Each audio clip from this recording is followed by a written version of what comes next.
سامعین کرام، آپ سن رہے ہیں ایک دلچسپ اردو جاسوسی کہانی جس کا نام ہے کمانڈو۔ یہ اس سلسلے کی قسط نمبر 13 ہے۔ مجھے امید ہے آپ کو میری یہ کاوش پسند آ رہی ہوگی۔ آپ نے اگر ابھی تک میرا چینل کہانی گھر سبسکرائب نہیں کیا تو ابھی میرے چینل کو سبسکرائب کر کے بیل نوٹیفیکیشن آن کر لیجئے تاکہ آنے والی ہر نئی کہانی کی اطلاع بر وقت آپ تک پہنچ سکے۔ ہم لوگ ایک بھری پوری شاہراہ پر ٹریفک سگنل گرین ہونے کے انتظار میں گاڑیوں کی ایک لمبی قطار میں پھنسے ہوئے تھے۔ میں نے پولیس افسر کی جانب سے توجہ بالکل ہٹا لی تھی اور اس پر یہی ظاہر کیا تھا جیسے میں تھانے پہنچ کر ہی اسے مزہ چکھاؤں گا، اور وہ بھی میری ہی طرح بے نیازی کا مظاہرہ کر رہا تھا۔ بلکہ اب تو اس نے کھڑکی سے باہر ہماری ٹیکسی سے لگی ایک کار میں ڈرائیور کی سیٹ پر بیٹھی کنیا پر آنکھیں گاڑ رکھی تھیں، جبکہ ہمارے ڈرائیور کی نظریں ونڈ سکرین کے باہر گاڑیوں کے رینگنے کے منتظر سیلاب کا جائزہ لے رہی تھیں۔ خوش قسمتی ہمیشہ دبے پاؤں آتی ہے، اور اس کی چاپ صرف وہی خوش بخت سن پاتے ہیں جن کا مقدر وہ بننے والی ہو، ورنہ تو اسی طرح دبے پاؤں آگے بڑھ جاتی ہے۔ کسی سیانے کا یہ قول اس لمحے میرے اندر سنسناہٹ پیدا کرنے لگا۔ یہاں بچنے اور پھنسنے کے مواقع 50-50 تھے، لیکن بہرحال یہ فرار کا ایک شاندار لمحہ تھا جس سے فائدہ نہ اٹھا کر شاید مجھے زندگی بھر پچھتانا پڑتا۔ میں نے دروازے کا لاک کھولا تو مختلف کاروں کے ہارنوں کے شور میں انسپیکٹر ورما کو اس کا احساس تک نہ ہوا۔ پھر جیسے ہی سگنل گرین ہوا اور ٹیکسی نے ٹریفک کے ازدحام میں رینگنا شروع کیا، میں پھرتی سے گاڑی کے باہر سے رک گیا۔ کسی کو کانوں کان خبر نہ ہوئی۔ سڑک پر قدم جماتے ہی میں نے گردن ذرا سی موڑی۔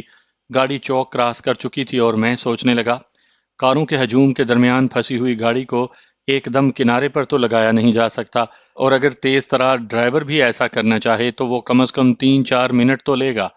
انہی 3-4 منٹوں میں دراصل میں نے نہ صرف وہ تینوں سڑکیں عبور کرنی تھیں جو میری راہ میں حائل تھیں، بلکہ موقع پاتے ہی مجھے ان مارکیٹوں میں سے کسی ایک میں چھپنے کی بھی کوشش کرنا تھی جو پھن پھیلائے ان سڑکوں کے چاروں طرف بکھری ہوئی تھیں۔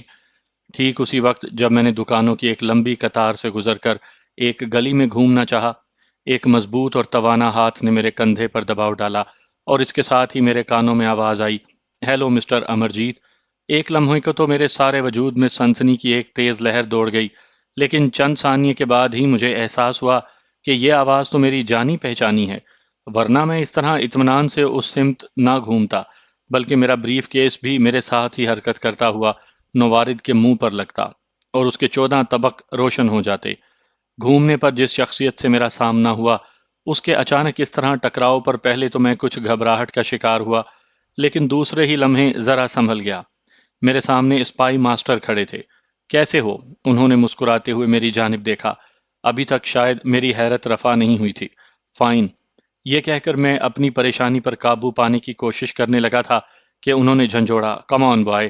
یہ کہہ کر انہوں نے میرا ہاتھ پکڑا اور تقریباً گھسیٹتے ہوئے مجھے سڑک کی دوسری جانب لے گئے، جہاں سفید رنگ کی ایک مرسڈیز کھڑی تھی جس کے پہلو میں ایک باوردی ڈرائیور ہمارا انتظار کر رہا تھا۔ انہوں نے مجھے گاڑی میں دھکیل دیا اور ڈرائیور کو چلنے کا اشارہ کیا۔ یہ سارا کھیل چشم زدن میں اختتام پذیر ہوا۔ میں نے سوالیہ نظروں سے اسپائی ماسٹر کو ٹٹولا، لیکن انہوں نے ہونٹوں پر انگلی رکھ کر مجھ پر واضح کر دیا، ابھی بولنے کی فرصت نہیں۔ گاڑی 2-3 موڑ کاٹنے کے بعد چلتے چلتے آخر رک گئی۔ اسپائی ماسٹر باہر نکلے اور مجھے ایک سمت چلنے کا اشارہ کر کے ڈرائیور سے کہنے لگے، جس راستے سے آئے ہو اسی راستے سے واپس چلے جاؤ۔ گاڑی نے رخ بدلا تو انہوں نے میرے ساتھ قدم ملائے، تیز ہو جاؤ بوائے، اور سامنے کھڑی سیاہ رنگ کی واکسی میں سوار ہو جاؤ۔ ہم دونوں تقریباً بیک وقت گاڑی تک پہنچے تھے۔ انہوں نے پھرتی سے ڈرائیور کی سیٹ سنبھالی۔ اس وقت انہوں نے گہرے رنگ کے شیشوں کی اینک لگا رکھی تھی اور سر پر نئی قسم کا ہیٹ سجا لیا تھا۔ میرے بیٹھتے ہی انہوں نے اسی طرح کی اینک اور ایک ہیٹ مجھے بھی تھما دیا۔ اس روپ میں ہم دونوں مختلف لگیں گے، اور یہ رنگ کسی کو دکھانے پر بھول گئے ہو تم، وہ بولے۔ کیا گیانی نے تمہیں نہیں کہا تھا کہ اس مرتبہ گیانی آتما سنگھ تم پر کوئی آنچ نہیں آنے دے گا، خواہ وہ سارے بھارت کی پولیس ہی تمہارے پیچھے کیوں نہ پڑ جائے۔ میں سمجھ گیا کہ گیانی کا کوئی نزدیک ترین آدمی بھی ان کے لیے کام کر رہا ہے۔ وہ روپا ویٹرس بھی ہو سکتی تھی یا کوئی اور بھی۔ میں ان کی جانب دیکھ رہا تھا اور وہ بول رہے تھے۔ اس لیے تو میں نے اپنی سفید مرسڈیز واپس بھیج دی۔ اب گیانی کے آدمی اس میں تمہیں اور تمہارے بریف کیس کو تلاش کرتے پھریں گے، اور اس سارے کھیل کا مطلب؟ میں حیرت زدہ ہو کر اسپائی ماسٹر کی طرف دیکھنے لگا تو وہ مسکرا دیے۔ کم آن بوائے۔ انہوں نے اگلی کوئی بات کہے بغیر میرا ہاتھ پکڑ لیا۔ گاڑی روکی اور چند منٹ بعد ہی ہم ایک شاندار ریستوران کے محفوظ اور آرام دہ کیبن میں ایک دوسرے کے آمنے سامنے بیٹھے تھے۔ ہم نے تمہیں مس تو نہیں کیا، بس ذرا ایک مرحلے پر ایک دوست سے غلطی ہو گئی جس کی وجہ سے تمہیں کچھ دیر کے لیے پریشان ہونا پڑا۔ انہوں نے بیرے کو مشروبات کا حکم دیتے ہی میری جانب رخ کیا۔ میں سمجھ نہیں پایا سر، میں نے بات کی تہہ تک پہنچنے کے لیے ان سے دریافت کیا۔ تمہارے دوست کو ہم نے راستے ہی میں غائب کر دیا تھا مسٹر امرجیت، اور اس کی ضرورت شاید کبھی پیش نہ آتی، لیکن اسے ٹریس کرنے میں اتنا وقت لگ گیا کہ اب اسے درمیان سے غائب کیے بغیر کوئی چارہ ہی باقی نہیں رہ گیا تھا، اور کہانی میں حقیقت کا رنگ پیدا کرنے کے لیے پولیس کا ڈرامہ رچانا بھی ضروری تھا۔ پولیس کو صرف اتنی اطلاع دی گئی تھی کہ ہیروئن کے 2 اسمگلر اس علاقے میں مال کا تبادلہ کریں گے۔ اس کے باوجود ہمارے انتظامات ایسے تھے کہ پولیس تم پر ہاتھ نہیں ڈال سکتی تھی، لیکن ہمارے ایجنٹ نے تم تک رسائی حاصل کرنے میں کچھ دیر لگا دی، اور وہ اس وقت تمہیں پہچان پایا جب پولیس نے علاقے کو گھیرے میں لے لیا تھا۔ مائی بوائے، ملک کو تم پر ہمیشہ فخر رہے گا۔ میں نے تمہیں جہنم میں جھونک رکھا ہے، اس کا احساس مجھے بخوبی ہے، لیکن مادر وطن کے لیے یہ کچھ بھی نہیں۔ کمانڈو بہادری سے جان دینے کے لیے تیار کیے جاتے ہیں، اور تم نے اپنے پیشے کی لاج رکھی ہے۔ ان کے آخری فقرے نے میرا قد 10 فٹ بلند کر دیا تھا۔ اب مجھے سارے کھیل کی سمجھ آ گئی تھی۔ اس مرتبہ بریف کیس میں چھپی دولت پر ہمارے اسپائی ماسٹر نے ہاتھ صاف کرنے کا ارادہ کیا تھا، کیونکہ اس پر ان سے زیادہ اور کسی کا حق تھا بھی نہیں۔ قدرت نے ہماری مدد اس طرح کی کہ اب اس ڈرامے میں 100% حقیقت کا رنگ بھرا جا چکا تھا، اور گیانی آتما سنگھ کا ہم پر شک کرنے کا سوال ہی پیدا نہیں ہوتا تھا۔ بیرے کے مشروب لانے سے پہلے ہی وہ کاؤنٹر سے کسی کو ٹیلی فون کرنے چلے گئے، اور جب ان کی واپسی ہوئی تو سارے معاملات طے پا چکے تھے۔ مشروبات سے فارغ ہوتے ہی انہوں نے بل ادا کیا اور ہم ایک دوسرے کا تعاقب کرتے باہر نکل آئے۔ اسپائی ماسٹر مجھے وہیں مختلف گلیوں میں 10-15 منٹ گھماتے رہے۔ بالآخر ہم ایک بڑی بلڈنگ میں جا گھسے۔ اس بلڈنگ میں بے شمار دفتر بنے ہوئے تھے، اور افراتفری کا یہ عالم تھا کہ اگر کوئی یہاں مر بھی جاتا تو لوگ اس کی طرف متوجہ ہوئے بغیر اپنے کام میں مصروف رہتے۔ اس بلڈنگ میں ایک شاندار اور خوبصورت ہوٹل بھی موجود تھا، جہاں پاٹل ہمارا پہلے ہی سے منتظر تھا۔ کم آن جینٹلمین، اس نے ہمیں خوش آمدید کہتے ہوئے اپنے پیچھے آنے کا اشارہ کیا، اور ہم ایک شاندار کمرے میں پہنچ گئے جہاں پاٹل کا ایک اور ساتھی بھی موجود تھا۔ اگر میں نے اس شخص کو اب سے پہلے کبھی دیکھا ہوتا تو فوراً اسے رابندر ناتھ ٹیگور کا کوئی رشتہ دار سمجھ لیتا، کیونکہ اس کا حلیہ بالکل ویسا ہی تھا۔ اس سے ہم نے صرف ہاتھ ملایا اور کمرے کی کھڑکی سے لگ کر کھڑا ہو گیا۔ وہ باہر جھانک کر شاید اس بات کا اندازہ لگا رہا تھا کہ کوئی ہمارے تعاقب میں تو نہیں۔ بریف کیس میں نے پاٹل کو تھما دیا۔ اس نے بڑی گہری نظروں سے اس کا جائزہ لیا، اسے اس طرح ٹھوک بجا کر دیکھا جیسے کوئی کسائی بکرے کو ذبح کرنے سے پہلے اس کی اوقات جانچ رہا ہو۔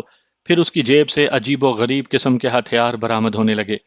یہ بریف کیس نمبر والا اور ڈبل لاک سسٹم تھا، لیکن میں حیرت زدہ رہ گیا جب پاٹل نے اسے صرف 5 منٹ میں کھول کر رکھ دیا۔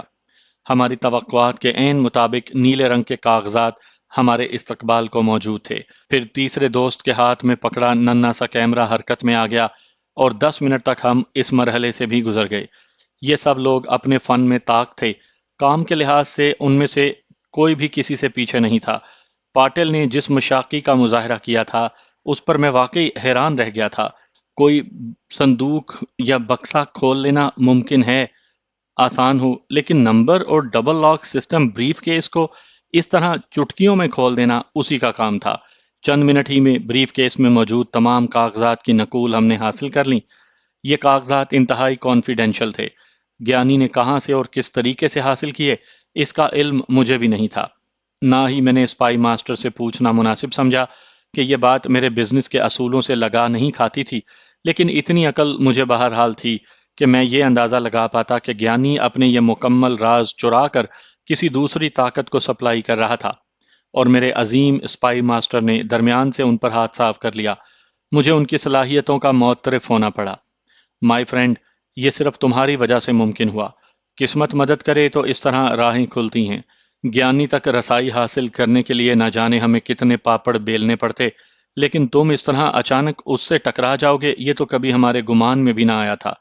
واقعی قدرت ہماری مدد کر رہی ہے، میرے اسپائی ماسٹر نے اعتراف کیا۔ جیسے جیسے ان کی شخصیت کے اسرار مجھ پر کھلتے جاتے تھے، ان کے لیے میرے دل میں اور جگہ پیدا ہوتی جا رہی تھی۔ کتنے عظیم تھے وہ سب لوگ، اپنی جانیں ہتھیلی پر رکھ کر وہ آگ کے دریا میں کودے تھے، اور کبھی انہوں نے اپنے کسی کارنامے پر مان نہ کیا۔ ہر نیا مارکا سر کرنے پر وہ بارگاہ ایزی میں سجدہ ریز ہو جاتے کہ یہ سب کچھ تو اس کی عنایتوں کے سبب تھا۔ اس کی کرم گستری شامل حال نہ ہوتی تو شاید ہم اندھیرے میں ہی ٹامک ٹوئیاں مارتے رہ جاتے۔ میں اپنے خیالات میں گم تھا کہ سپائی ماسٹر میری طرف متوجہ ہوئے۔ اوکے بوائے، اب تم جلدی سے اپنا گورو گھنٹال کی طرف پہنچو، اسے تمہارا سخت انتظار ہوگا، اور عین ممکن ہے کہ اس وقت اس کے آدمی بھی ہمارے ارد گرد یہاں کہیں موجود ہوں۔ یہ کہتے ہی وہ اٹھ کھڑے ہوئے۔ میں ان سے علیحدہ ہوٹل سے برآمد ہوا تھا۔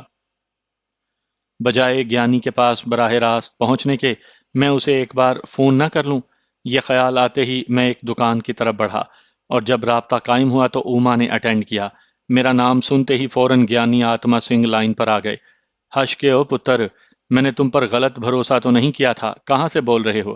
اس نے بجائے میری بات سننے کے فوراً خود ہی سلسلہ گفتگو شروع کر دیا۔ اس دفعہ تو قسمت سے ہی بچا ہوں باپو جی، میں نے جواب دیا اور اسے اپنی پوزیشن سے آگاہ کر دیا۔ ٹھیک ہے، باہر کھڑے ہو جاؤ، ابھی سفید رنگ کی فیٹ گاڑی اوما لے کر آ رہی ہے، اور اس کے ساتھ ہی فون بند کر دیا گیا۔ میں نے 5-6 منٹ وہاں لگا دیے، پھر باہر برآمدے میں آ گیا، جہاں بامشکل چند منٹ کے بعد اوما کی منحوس صورت کار سمیت دکھائی دی۔ وہ اس وقت کسی بوڑھے جرنیل کی جوان بیوی بنی بیٹھی تھی، رے بین کی قیمتی اینک آنکھوں پر چڑھائے، گلے میں سفید موتیوں کا قیمتی ہار ڈالے، وہ کسی ریاست کی شہزادی نظر آتی تھی۔ سچی بات ہے، اگر اس روز اوما نے مجھے اپنا وہ بھیانک روپ نہ دکھایا ہوتا تو ممکن ہے میرے دل کے کسی نرم گوشے میں اس کے لیے آج کوئی جگہ نکل آتی، لیکن اب میرے پاس اس کے لیے نفرت کے سوا کچھ باقی نہیں رہا تھا۔ میں اسے ایسی بدرو جاننے لگا تھا جو دن کے اجالے میں دوشیزہ کا روپ دھار کر شکار پھانستی اور رات کے اندھیرے میں اس کی شاہ رگ پر دانت گاڑ دیتی تھی۔ بہرحال میں پروقار چال چلتا اگلا دروازہ کھول کر اس کے ساتھ ہی بیٹھ گیا۔ ونڈرفل، اس نے میرے بیٹھتے ہی مجھے داد دی۔ شکریہ، میں نے سنجیدگی برقرار رکھی۔ کار سڑک پر رینگنے لگی اور جلد ہی ہم اس ہنگامہ خیز شاہراہ کو چھوڑ کر قدرے سنسان جگہ پر آ گئے۔ مسٹر امرجیت، اگر آپ محض کل والے واقعے کی وجہ سے مجھ سے نفرت کرنے لگے ہیں تو باور کریں کہ آپ سے بڑا بے وقوف اس دنیا میں شاید کوئی اور نہ ہوگا۔ اگر اس کے علاوہ کوئی اور وجہ ہے تو ٹھیک ہے۔ اس نے اچانک مجھے بوکھلا دیا۔ میں نہ تو اتنی جلدی کسی سے محبت کرنے لگتا ہوں اور نہ نفرت، میں صرف اپنے کام سے کام رکھتا ہوں۔ کون کیا کرتا ہے، کیوں کرتا ہے، میری طرف سے یہ سب کچھ جائے جہنم میں نے اس کی طرف دیکھے بغیر جواب دیا۔ مسٹر امرجیت، میں اس دنیا میں اتنی دور تک آ گئی ہوں، اب کبھی مجھے اپنے ضمیر کو مطمئن کرنے کے لیے جواز تلاش کرنے کی ضرورت پیش نہیں آتی۔ تم نئے نئے ہو، شاید ابھی اس مرحلے تک نہیں پہنچے۔ اس نے سڑک پر نظریں دوڑائیں۔ ہاں، ظاہر ہے اتنی دیر بعد ضمیر نام کی کوئی شے باقی تو رہتی نہیں۔ میں نے اپنی دانست میں بڑا تیر چلایا تھا، لیکن اوما نے اس بات کا ذرا برابر اثر بھی قبول نہ کیا۔ ٹھیک کہتے ہو تم، وہ بولی، لیکن ایک آخری بات میری بھی سن لو، اس کے بعد شاید پھر کبھی میں اس موضوع پر بات نہ کروں۔ اس نے میری آنکھوں میں آنکھیں ڈالی اور کہنے لگی، باسو کو میں نے سڑک سے اٹھا کر عرش پر پہنچا دیا تھا۔ کلکتہ کا کوئی دادا اس کا وجود برداشت کرنے کے لیے تیار نہیں تھا، کیونکہ وہ ماضی میں پولیس کا ٹاؤٹ تھا۔ اس نے گڑ گڑا کر مجھ سے التجا کی تھی کہ مجھے پاؤں پر کھڑا کر دو۔ محض اس کی جان بچانے کے لیے ہمیں اپنے 3 بہترین آدمیوں کی جان سے ہاتھ دھونے پڑے، کیونکہ باسو پر آئے دن حملے ہوتے رہتے تھے۔ اس نے اس احسان کا انعام یہ دیا کہ نہ صرف مجھے اور تمہیں مروانے پر تل گیا، بلکہ ہمارے ایک ٹھکانے کی نشاندہی کر کے 4 بے گناہ لوگوں کو بھی مروا ڈالا۔ اس نے پولیس کو گیانی جی کی ایک فیکٹری کا پتہ بتا دیا، اور اس درندے پولیس کپتان بھاٹیا نے وہاں پہرے پر متعین 3 محافظوں کو مار ڈالا، کیونکہ وہ خطرناک مجرموں کو زندہ رہنے کا حق دینے کے لیے تیار نہیں۔ جانتے ہو، ان میں سے ایک پٹھان چوکیدار مجھے بیٹی کہا کرتا تھا۔ ان بیچاروں کو ہماری اصلیت کا علم تو تھا ہی نہیں۔ تھوڑی دیر کے لیے وہ رکی، اور پھر اس نے اپنی گفتگو جاری کر دی۔ مجھ جیسی ذلیل عورت اس قابل ہرگز نہیں کہ اس سے کوئی تقدس مآب رشتہ استوار کرے، لیکن وہ پٹھان دنیا کا واحد انسان تھا جس نے میرے منع کرنے کے باوجود مجھے بیٹی کہہ کر مخاطب کیا تھا۔ میں اس کے قاتل کا خون خود کیوں نہ پی سکی، مجھے ساری زندگی اس بات کا افسوس رہتا۔ میں تمہارے سامنے اپنے اس فعل کی وضاحت کبھی نہ کرتی۔ میرا کام ہی یہی ہے کہ گروہ کے باغیوں کو اذیتیں پہنچاؤں، لیکن اس سلسلے میں میرے ہاتھوں یہ کسی کی پہلی موت تھی۔ اس کی اس بات نے مجھے اس لیے بھی الجھن میں ڈال دیا کہ گفتگو کے خاتمے پر اس کی آنکھوں سے آنسو بہہ نکلے۔ اس نے اینک ڈیش بورڈ پر رکھ دی تھی اور رومال سے اپنی آنکھیں صاف کر کے ان پر پھر اینک جمائی۔ آئی ایم سوری اما، لیکن پہلے بھی میں نے تمہارے متعلق کوئی رائے قائم نہیں کی تھی۔ تم میرے متعلق کوئی انوکھی رائے تو قائم کرو گے نہیں۔ ایک فاحشہ اور بری عورت کے سوائے ویشیا کو کیا سمجھے گا کوئی؟ پھر میں نے بھی کبھی یہ خواہش نہیں کی کہ مجھے اچھا سمجھا جائے، لیکن یہ ضرور چاہا ہے کہ کوئی ایسا منصف ضرور ہو جو میرے کیس کو سمجھ کر مجھے سزا کا حکم سنائے۔ کوئی تو ایسا ہو مسٹر امرجیت۔ خدا جانے وہ اداکاری کر رہی تھی یا آج اس کے سوئے ضمیر نے واقعی انگڑائی لے لی تھی۔ بہرحال مجھے اس پر رحم آنے لگا۔ ہم نے سڑک کے کنارے بنی کوک بار سے بوتلیں پیں اور گیانی آتما سنگھ کے حضور پہنچ گئے۔ میں زندگی میں کبھی کسی کے سامنے شرمندہ نہیں ہوا، لیکن تمہارے سامنے مجھے شرم آ رہی ہے پتر۔ اب مجھے خود میدان میں اترنا ہوگا، خود دیکھنا ہوگا اس معاملے کو مجھے۔ میں نے بریف کیس اس کے سامنے میز پر رکھ دیا۔ گیانی آتما سنگھ مسکرایا اور اس نے میز کی دراز سے ایک بڑا سا لفافہ نکال کر مجھے تھما دیا۔ اسے رکھ لے پتر، اور 3-4 روز کے لیے چھٹی۔ کیا ہے یہ مہاراج؟ میں نے جانتے بوجھتے بھی پوچھ لیا۔ کچھ پیسے ہیں پتر، انہیں مکمل نہ سمجھ لینا، جب ضرورت ہو صرف اشارہ کر دینا۔ گیانی جی، میں نے ابھی تک تو کوئی مہم سر کی نہیں، اور بھیک مجھے منظور نہیں۔ اگر ایک مرتبہ بھی آپ کا مال ٹھکانے پر پہنچ جاتا تو دوسری بات تھی۔ میں نے چاہا کہ رقم لوٹا دوں۔ یہ تیرا حقیر سا انعام ہے پتر، تیری ہمت اور بہادری کا معمولی سا نذرانہ ہے۔ اسے رکھ لے، میرا تجھ سے کوئی اور رشتہ بھی ہے۔ اس نے میز سے چند قدم آگے بڑھائے، غالباً وہ واپس جا رہا تھا، اور جاتے جاتے میری طرف ایک دم رک کر دیکھنے لگے تھے۔ مجھے علم ہے پتر، تیرے پیچھے بھی آنکھیں لگی ہیں۔ تیرے نہ چاہتے ہوئے بھی میرے بندے صرف تیری حفاظت کے لیے نگرانی کرتے ہیں۔ اب تو چھٹیوں پر جا رہا ہے تو یہ تیری ثوابدید پر منحصر ہے کہ وہ تیرے ساتھ ساتھ رہیں یا الگ ہو جائیں۔ وہ میری جانب پیار بھری نظروں سے دیکھ رہے تھے اور میرے ہونٹ لرزنے لگے۔ میرے لیے سب سے بڑا انعام یہی ہے مہاراج جی کہ ان 3-4 دنوں میں مجھے بالکل نہ چھیڑا جائے۔ میں نے درخواست کی تو وہ تھپکی دینے لگے۔ جیسی تیری مرضی۔ گو میرا دل تو نہیں چاہتا تجھے اکیلا چھوڑوں۔ یہ کہہ کر گیانی خلا میں غائب ہو گیا۔ لفافے میں 5,000 روپے کے کرنسی نوٹ تھے۔ میں نے 2 گھنٹے تک کلکتہ کی سڑکوں پر مسلسل آوارہ گردی کی، محض یہ دیکھنے کے لیے کہ میرا تعاقب تو نہیں کیا جا رہا۔ مطمئن ہو کر اپنے دوستوں سے رابطہ قائم کر لیا۔ ٹھیک ہے، یہیں ٹھہرو، جواب ملا، اور تقریباً آدھ گھنٹے بعد میں اور پاٹل ایک کار میں اڑے چلے جا رہے تھے۔ اس نے ہیڈ کوارٹر کا ایک ضروری پیغام مجھے تھما دیا تھا۔ لفافے پر لکھا تھا، جس سے متعلق ہے صرف وہی پڑھے، خصوصی، انتہائی خفیہ، پڑھنے کے بعد فوراً ضائع کر دو۔ ونکو، ونگ کمانڈر۔ باٹلہ، ملنے کے امکانات۔ آگے تفصیل درج تھی، گھر سے فائلیں حاصل کرو فوراً، اسے ضائع کر دو، اسے ضائع کر دو، اسے ضائع کر دو۔ میں نے پاٹل کے سگریٹ لائٹر سے کاغذ جلا دیا۔ ماسٹر آپ کا منتظر ہے۔ اس نے کار کا رخ ایک مضافاتی آبادی کی طرف موڑ دیا۔ ہم نے گاڑی بستی کے باہر ہی پارک کر دی اور خود پیدل اس مکان کی طرف چل دیے جہاں اسپائی ماسٹر میرے منتظر تھے۔ میرے وہاں پہنچتے ہی انہوں نے ایک نقشہ میرے سامنے پھیلا دیا جس per air force officer colony میں بنے ونگ کمانڈر باٹلہ کے گھر کی نشاندہی کی گئی تھی۔ آج رات میٹنگ سے اس کی واپسی 10 بجے ہوگی۔ ہماری اطلاعات کے مطابق اس کے ذاتی بریف کیس میں بڑے اہم ڈاکیومنٹس ہوں گے، اور کل علل صبح وہ ایئر ہیڈ کوارٹر ان کاغذات سمیت پرواز کر جائے گا۔ ہمارے پاس بس ایک ہی رات ہے۔ انہوں نے میرے چہرے پر نظریں جمائے کہا۔ ٹھیک ہے سر، میں نے گردن ہلا کر رضامندی ظاہر کی۔ ہم دونوں اس گیم کے پارٹنر ہوں گے۔ انہوں نے مجھ سے ہاتھ ملایا۔ ڈیل، ہم دونوں کے منہ سے نکلا۔ آؤ کچھ انتظامات کا جائزہ بھی لینا ہے۔ انہوں نے حفاظت خود اختیاری کے لیے ایک ننھا سا پستول مجھے تھما دیا۔ فی الحال اسی پر قناعت کرو، انہوں نے ہنستے ہوئے کہا، کیونکہ وہ بخوبی جانتے تھے کہ اس کی حیثیت کسی کمانڈو کے نزدیک معمولی سے کھلونے سے زیادہ ہرگز نہیں۔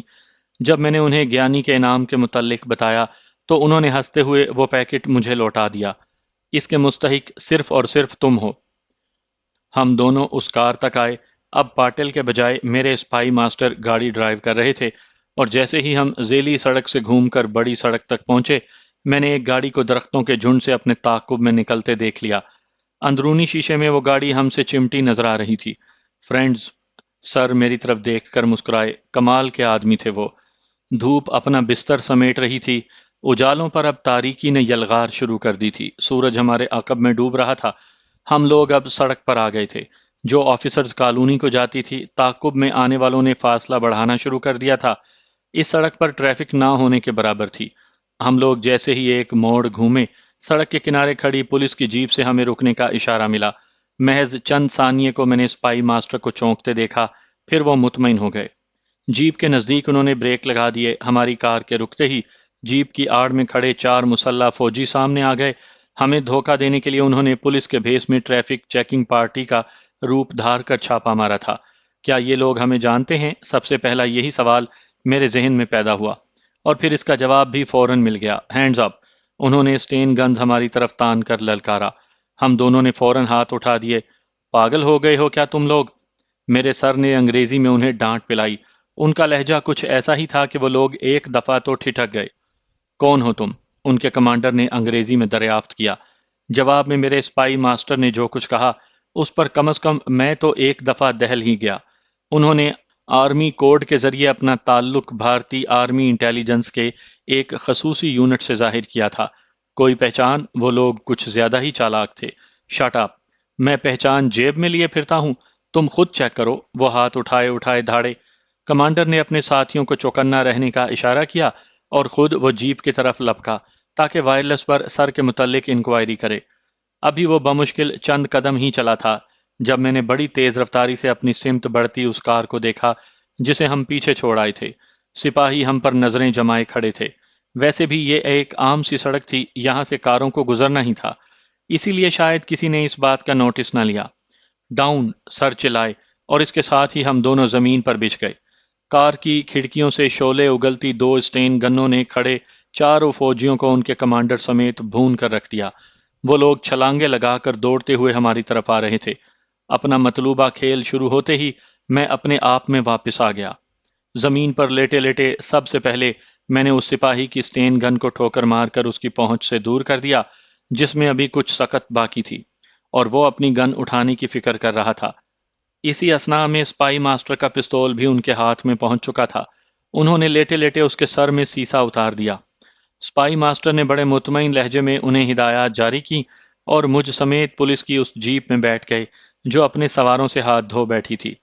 اس کے ساتھ ہی ہمارے ایک ساتھی نے ہماری کار کے پیٹرول ٹینک کا ڈھکن کھول کر اندر جلتا ہوا سگریٹ لائٹر پھینک دیا۔ ان کی کار اور ہماری جیپ وہاں سے پرے ہٹ گئی تھی۔ چند سیکنڈ کے بعد ہمارے ایک ساتھی نے ایک اسٹین گن اور کچھ میگزینیں میری طرف اچھالیں تو سر نے ایکسیلیٹر پر دباؤ بڑھا دیا۔ ہمارے پیچھے جلتی کار میں دھماکے ہونے لگے۔ کار آگے آگے تھی اور ہم اس کے پیچھے پیچھے۔ قریباً 1.5 میل چلنے کے بعد ہم رک گئے۔ کار پیچھے آ گئی۔ اسپائی ماسٹر نے ان لوگوں کو نئے احکامات دیے اور اس کے ساتھ ہی انہیں گڈ لک کہہ کر آگے بڑھا دیا۔ خود انہوں نے بڑی پھرتی سے جیپ کو موڑا اور ایک کچے راستے پر ڈال دیا۔ ہم لوگ جھاڑیوں سے الجھتے آگے ہی آگے بڑھتے چلے جا رہے تھے۔ اس دوران میں جیپ کے ریڈیو ٹرانسمیٹر نے ٹرانا شروع کر دیا تھا۔ شاید ان کا رابطہ کنٹرول روم تھا جہاں کوئی چیخ چیخ کر مختلف گشتی کاروں کو پوزیشن الاٹ کر رہا تھا۔ میرے اسپائی ماسٹر کے چہرے پر پریشانی کا نام و نشان تک نہیں تھا۔ انہوں نے ایک جگہ جیپ روک دی۔ اسی اثناء میں وہ ریڈیو سے نشر ہونے والے احکام بھی شاید ذہن نشین کرتے رہے تھے۔ پھر انہوں نے مسکراتے ہوئے میری سمت دیکھا اور جیپ کا بونٹ اٹھا کر کھڑے ہو گئے۔ جینٹلمین، ویری سوری، گن تو یہیں چھوڑنی پڑے گی، انہوں نے قریباً ہنستے ہوئے کہا۔ میں نے ان کا ارادہ جان لیا تھا۔ اسٹین گن میں نے وہیں جیپ میں رکھ دی۔ ہم نے انجن کی پیٹرول سپلائی کرنے والی نالیاں توڑ دیں جس سے انجن میں پیٹرول گرنے لگا۔ میرے سر نے کچھ فاصلے پر کھڑے ہو کر اپنا سگریٹ لائٹر سلگایا۔ بھاگو! انہوں نے مجھے حکم دیا، اور جیسے ہی میں بھاگا انہوں نے جلتا ہوا لائٹر جیپ کے انجن پر پھینک دیا۔ ابھی ہم دونوں بمشکل 15-20 گز دور پہنچے تھے جب فضا ہمارے عقب میں زوردار دھماکے کی آواز سے لرز اٹھی۔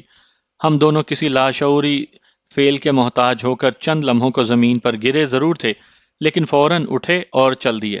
قریباً آدھا گھنٹہ ہمارا سفر جاری رہا۔ اندھیرا اب آہستہ آہستہ اجالے نگلنے لگا تھا۔ ہم لوگ قریباً غیر آباد علاقے میں پہنچ چکے تھے۔ ایسے مقامات ہوائی اڈوں کے ارد گرد ہوتے ہیں۔ مجھے یہاں کی مصنوعی ویرانی اور کسی حد تک کیموفلاج سسٹم نے اس بات کا احساس دلا دیا تھا کہ منزل اب دور نہیں۔ ہم ایڈمن ایریا کے قریب پہنچ چکے تھے۔ اس دوران میں میرے سپائی ماسٹر کی کوشش یہی رہی کہ کوئی ہم سے ٹکرانے نہ پائے۔ ہم سڑک کے کنارے درختوں کے جھنڈ میں سفر کر رہے تھے۔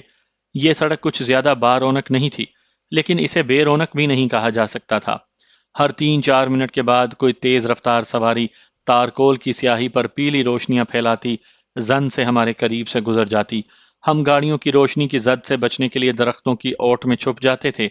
کبھی کبھی کوئی پیدل شخص بھی ہم سے ٹکرا جاتا، لیکن عموماً ہمیں نظر انداز کر کے گزر جاتا، کیونکہ یہ کوئی ممنوعہ علاقہ تو تھا نہیں۔ البتہ اس بات کے امکانات 100% تھے کہ سیکیورٹی نے خصوصاً ان حالات میں یہاں کے چپے چپے پر ضرور نظر رکھی ہوگی۔ اب ہم جس جگہ پہنچے تھے وہاں آفیسرز کے بنگلوں کی قطاریں شروع ہو گئی تھیں۔ بڑی سڑک کے ساتھ ساتھ تھوڑے تھوڑے فاصلے پر ایک ذیلی سڑک اندر کو گھومتی، جس کے دونوں اطراف افسران کی رہائش گاہیں تھیں۔ ایسے ہر سلسلے کے آغاز پر ایک سنگ میل پر اس قطار میں موجود بنگلوں کے نمبر لکھے تھے۔ سپائی ماسٹر ان کے نزدیک کھڑے ہو کر اندھیرے میں قریب سے نمبروں کا جائزہ لیتے اور آگے بڑھتے جاتے۔ بالآخر گوہر مقصود ہاتھ آ گیا۔ ہم اس اسٹریٹ کے کونے پر پہنچ چکے تھے جہاں بنگلوں کی 2 رویہ قطاروں میں سے ایک قطار کے آخر میں ونگ کمانڈر باٹلا کا بنگلہ واقع تھا۔ سڑک بالکل سنسان تھی، صرف 2 بنگلوں کے سامنے افسران کی بیگمات ڈز ہضم کرنے یا پھر ہوا خوری کے لیے ٹہل رہی تھیں۔ ہمارے حلیے خاصے شریفانہ تھے، خصوصاً اسپائی ماسٹر تو پہلی نظر میں ایئر فورس ہی کے کوئی افسر دکھائی دیتے تھے۔ سڑک کے دونوں اطراف کچھ فاصلے پر بجلی کے بلب بھی پھانسی پر لٹکے دکھائی پڑتے تھے، جن میں سے 75% تو فیوز تھے، اور لے دے کے صرف 25% بلبوں کی بیمار روشنی الیکٹرک پولز کے ارد گرد پھیلے اندھیرے سے جہاد میں مصروف تھی۔ ہم جان بوجھ کر اس سمت سفر کر رہے تھے جہاں الیکٹرک پولز کے زیادہ تر بلب فیوز تھے۔ میں نے اپنے سپائی ماسٹر کا اندیا بھانپ لیا۔ اصل میں وہ چہل قدمی کرتی بیگمات سے کنی کترا کر گزر جانا چاہتے تھے۔ عورت فطرتاً کچھ زیادہ ہی تجسس پسند واقعہ ہوتی ہے۔ عین ممکن ہے سیکیورٹی کی کسی تربیت یافتہ ملازم کو تو آپ پر شک نہ گزرے، لیکن کوئی معمولی ذہن کی عورت آپ کا حلیہ ضرور اپنے لاشعور میں محفوظ کر لے گی۔ اپنے ٹارگٹ کے ارد گرد پائے جانے والے وجود زن کو شجر ممنوعہ جانیے، ان کے نزدیک بھی نہ بھٹکیے۔ میرے خضر صورت انسٹرکٹر نے میرا ہاتھ تھاما اور ٹریننگ کا سبق دہرایا۔ ہم ایک دوسرے کے پہلو بہ پہلو اس طرح چل رہے تھے کہ غور کرنے پر بھی ہمارے چہرے ایک دوسرے کی اوٹ میں چھپے دکھائی پڑتے۔ پھر وہ مرحلہ بھی بخیر و خوبی طے پا گیا، اور اگلے چند منٹ کے بعد ہم اس بنگلے کے سامنے گھنے درختوں کے جھنڈ میں کھڑے تھے، جس کے گیٹ سے باہر لگی کال بیل سے منسلک پلاسٹک کی تختی اپنے پیچھے جلتے بلب کی روشنی میں اسے ونگ کمانڈر باٹلا کی رہائش گاہ بتا رہی تھی۔ عمارت 1 منزلہ تھی۔ یہاں قریباً تمام عمارتیں احتیاطی تدابیر کے پیش نظر 1 منزلہ ہی بنائی گئی تھیں۔ بنگلوں کی اس قطار کی پشت پر خالی میدان میں اگی جھاڑیاں کسی بھی فوج کی پناہ گاہ کا کام دے سکتی تھی۔ دشمن نے یہ اقدامات یقیناً اس ایریا کو کیموفلاج کرنے کے لیے کیے تھے، لیکن چانسز دونوں کے لیے 50-50 تھے۔ ہم نے بھی انہی جھاڑیوں کی اوٹ سے یلغار کرنا تھی۔ بنگلے کے گیٹ سے ملحق باغ میں کسی مسلح سنتری کی موجودگی کے امکانات بھی نظر انداز نہیں کیے جا سکتے تھے۔ ابھی رات کے بمشکل 9 بجے تھے، اور اندر جگمگاتی روشنیوں کے عقب سے ویسٹرن میوزک کی ہلکی ہلکی آوازیں ابھر کر یہاں مقیم لوگوں کے ذوق کا پتہ دے رہی تھیں۔ آج سینچر کی رات تھی، اور سینچر کی رات کی بھارتی سوسائٹی میں کیا حیثیت ہے، اس کا اندازہ ہمیں خوب تھا۔ ہمارے اندازے کے مطابق ونگ کمانڈر باٹلا ابھی گھر نہیں پہنچا تھا، کیونکہ برآمدے کے سامنے ہمیں کسی گاڑی کے آثار نظر نہیں آ رہے تھے۔ وہ شاید ابھی میٹنگ میں مصروف تھا یا پھر نائٹ کلب میں دادے عیش دے رہا تھا، جبکہ ادھر بھی یہی حال تھا۔ آفیسرز کالونی کے تقریباً سبھی بنگلوں میں اس وقت شیطانیت رقص فرما تھی۔ درختوں کے جھنڈ سے اور پھر مین گیٹ کے اوپر سے جھانک کر ہم نے جغرافیائی اور معاشرتی حالات کا ایک سرسری سا جائزہ لیا تھا۔ پھر ہم گھوم کر بنگلے کی پشت پر چلے آئے، جہاں بڑی بڑی خودرو گھاس اپنی آغوش واہ کیے ہماری منتظر تھی۔ انہی جھاڑیوں کی اوٹ میں ہم نے اپنا شریفانہ لباس نائلن کے ایک تھیلے میں منتقل کیا اور اسے اسپائی ماسٹر نے اپنی پشت پر کٹ کی طرح باندھ لیا۔ یہ اقدام خالصتاً احتیاطی تدابیر کے پیش نظر کیا گیا تھا، مبادا کہیں دو بدو مقابلے یا مشن کے دوران کسی اور چکر میں ہمارے کپڑے پھٹ جائیں تو ان کا متبادل موجود رہے۔ پھر دوسری بات یہ بھی تھی کہ ہمارے یہاں سے فرار ہونے کے لیے بھی شرفا کا حلیہ اپنانا تھا، اور سفید پوشوں کے کپڑے بے داغ ہوتے ہیں۔ ہمارے پاس 2 آٹومیٹک پستول، ایک چھوٹی سی کلوروفارم کی شیشی، اپنے بے نام سے وجود اور ٹریننگ کے سوا بظاہر اور کچھ نہیں تھا جو ہمیں ایسے کام کرنے کے لیے خصوصی طور پر دی جاتی ہیں۔ یہ سب کچھ اس قدر کافی ہرگز نہیں تھا کہ ہم اس کے بل بوتے پر اس دہکتے جہنم کا ایندھن بننے چلے آئے، لیکن وہ کوئی اور ہی جذبہ تھا جو ہمارا مان بڑھا رہا تھا۔ ہمارا سب سے مؤثر خدائے بزرگ و برتر کی ذات پر ہمارا بے پایاں اور غیر متزلزل اعتقاد ہمیں ہر ڈگمگاتے لمحے میں طاقتور ستون کی طرح سہارا دے کر کھڑا کیے رکھتا، اور ہم بے سر و سامان ناچیز سے بندے بسا اوقات وہ کچھ کر گزرتے کہ ایک عالم انگشت بدنداں رہ جاتا۔ میری آنکھوں کے سامنے اندھیرے میں بھی لوہے کا وہ موٹا پائپ ہلکورے لیتا دکھائی دے رہا تھا جس کے ذریعے ہمیں چھت تک پہنچنا تھا، اور وہاں لیٹ کر اس ہنگامہ ناور و نوش کے سرد ہونے کا انتظار کرنا تھا، جس کے بعد ہی کچھ ممکن تھا۔ ہمیں بریف کیس ہی پر نہیں، گھر کے زیورات اور نقدی پر بھی ہاتھ صاف کرنا تھا، اور یہ سب کچھ اس ڈرامے کا حصہ تھا جس نے اس جاسوسی کارنامے کو محض چوری ظاہر کرنا تھا، اور چوروں نے بریف کیس بھی اس میں موجود دولت یا کسی قیمتی شے کے لالچ میں اڑا لیا ہوگا۔ ہمیں علم تھا کہ محض عام سی چوری کا شک ہونے پر اس معاملے کو زیادہ سیریس نہیں لیا جائے گا، کیونکہ ایسی اکا دکا وارداتیں یہاں ہوتی ہی رہتی تھیں۔ ہم دونوں جھاڑیوں میں ٹکے ہوئے پیش آمدہ حالات سے نبٹنے کی منصوبہ بندی کر رہے تھے۔ گھڑی کی سوئیاں اب 10 کے ہندسے کا طواف کرنے لگی تھی، لیکن ابھی تک اندر ہونے والی سرگرمیوں میں کوئی کمی واقع ہوتی ہوئی نظر نہیں آئی۔ ہماری طرف غالباً کچن تھا، جس کی لائٹ تب سے اب تک مسلسل جل رہی تھی۔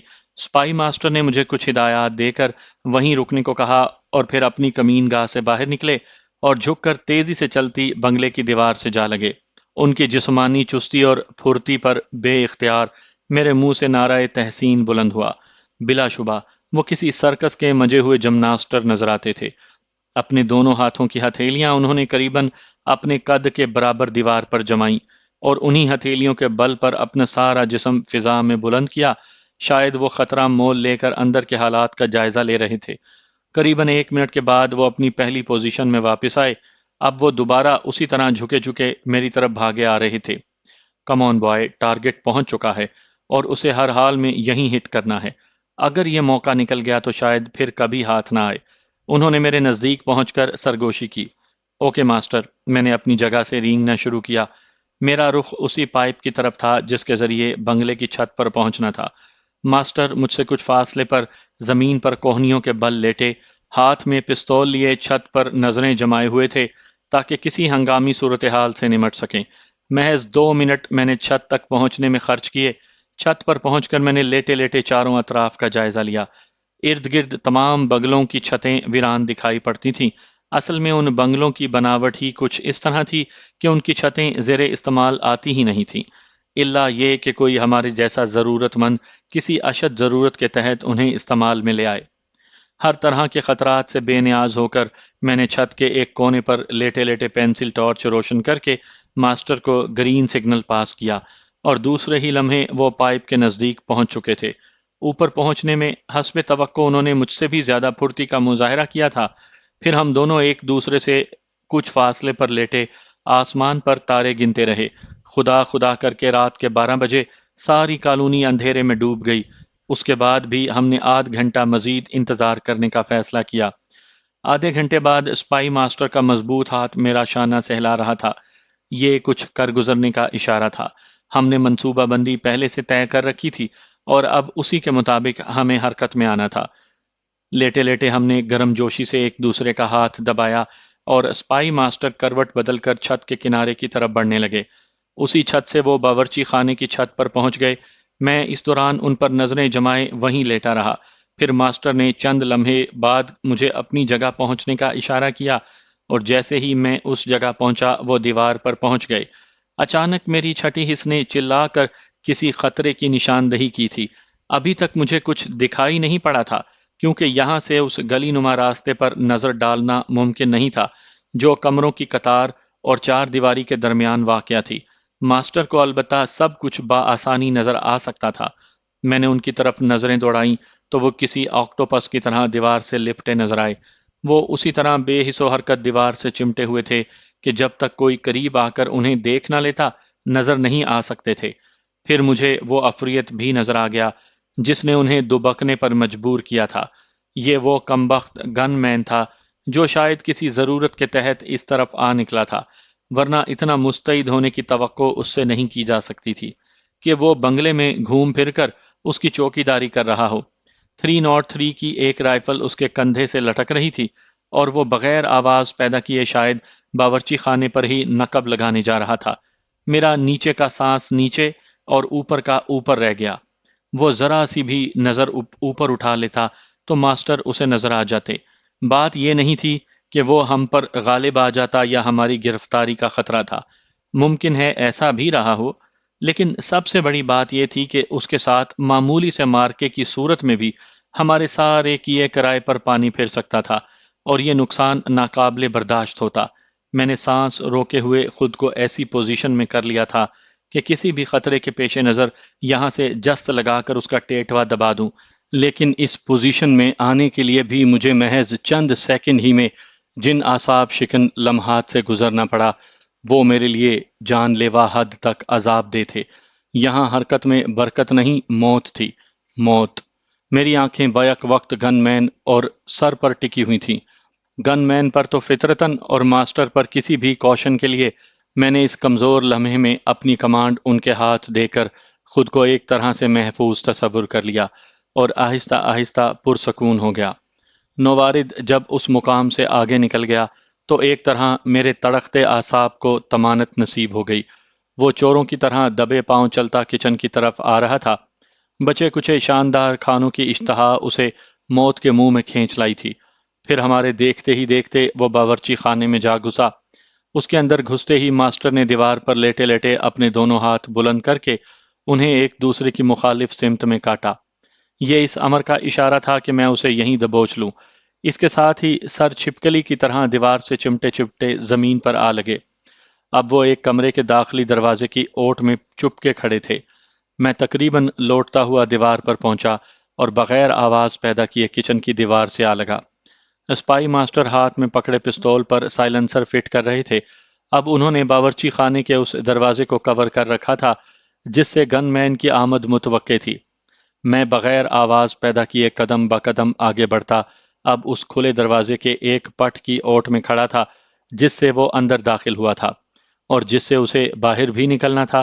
دوسرے ہی لمحے پتلون کی بیلٹ میں اڑسی نائلن کی وہ ڈوری میرے ہاتھ میں تھی جس نے اس کے لیے موت کا پھندا ثابت ہونا تھا۔ سر نے بائیں ہاتھ کی انگلی سے مجھے کسی انتہائی اقدام سے باز رہنے کا اشارہ کیا۔ وہ بہرحال سویلین تھے یا پھر کوئی مصلحت ان کے پیش نظر رہی ہوگی، کیونکہ گن مین پر جو حربہ میں آزمانے جا رہا تھا اس سے فوراً یہ بات ثابت ہو جاتی کہ اس کی موت کسی چور اچکے نے نہیں بلکہ کسی تربیت یافتہ کمانڈو کے ہاتھوں واقع ہوئی ہے، جبکہ ہم اپنی موجودگی کا کوئی ثبوت یہاں چھوڑنے پر تیار نہیں تھے۔ میں نے سر ہلا کر ان کے حکم پر رضامندی کا اظہار کیا۔ کمانڈر بہر کیف کمانڈر ہی ہوتا ہے، اسے ہر فیصلہ کافی سوچ سمجھ کر حالات کے تحت کرنا پڑتا ہے۔ مجھے تو یہی بتایا گیا تھا کہ اپنے راستے میں آنے والی ہر رکاوٹ کو تہس نہس کر دو، ورنہ خود تباہ ہو جاؤ گے، لیکن انہوں نے مجھ سے زیادہ پڑھائی کی تھی۔ مجھ سے کہیں بڑھ کر تجربہ کار اور جان سے گزرنے والے جیالے ان کی زیر کمان یہاں سرگرم عمل تھے۔ میں دروازے کی اوٹ میں کھڑا گن مین کے برآمد ہونے کا منتظر تھا۔ اس نے لائٹ جلانے کا تکلف بھی نہیں کیا تھا اور ندیدے بچوں کی طرح اندھیرے ہی میں ٹارچ روشن کیے مختلف النوع کھانوں پر ٹوٹ پڑا تھا۔ شاید 6-7 منٹ کے اعصاب شکن انتظار کے بعد وہ باہر نکلا اور دروازہ بغیر آواز پیدا کیے بند کر کے جوں ہی میری طرف گھوما، میرے جسم کی تمام توانائیاں سمٹ کر ہاتھوں میں آ گئیں۔ پھر ایک ہاتھ سے اس کے منہ پر مضبوطی سے جما کر میں نے اس کی سانس کی آمدرفت قریباً منقطع کرتے ہوئے اسے خود سے چمٹا لیا۔ دیوار سے ٹیک لگاتے ہی میرے دوسرے ہاتھ نے شکنجے کی شکل اختیار کرتے ہوئے اس کی کن پٹیوں کو اپنی گرفت میں لے لیا۔ نو گرفتار تڑپا مچلا، لیکن کہاں تک؟ مخصوص رگوں پر پڑنے والے دباؤ نے اسے محض ایک آدھ منٹ ہی میں بے بس کر دیا اور وہ توری کی طرح لہرا کر میرے بازو پر جھک گیا۔ سپائی ماسٹر ہمارے سر پر پہنچ چکے تھے۔ انہوں نے کوئی خطرہ مول لینا نہ چاہا اور ٹیپ سے اس کا منہ بند کر دیا۔ میں نے اسے کندھے پر اٹھایا اور سپائی ماسٹر نے آگے بڑھ کر کچن کا دروازہ کھول دیا۔ ہم نے اسے رائفل سے بے نیاز کرنے کے بعد وہیں استراحت فرمانے کو لٹا دیا اور رائفل لے کر باہر آ گئے۔ پھر میں نے تو کچن کے دروازے کو باہر سے کنڈی لگا دی اور سر نے وہ ان لوڈ رائفل ہاتھ اونچا کر کے کچن کی چھت پر رکھ دی۔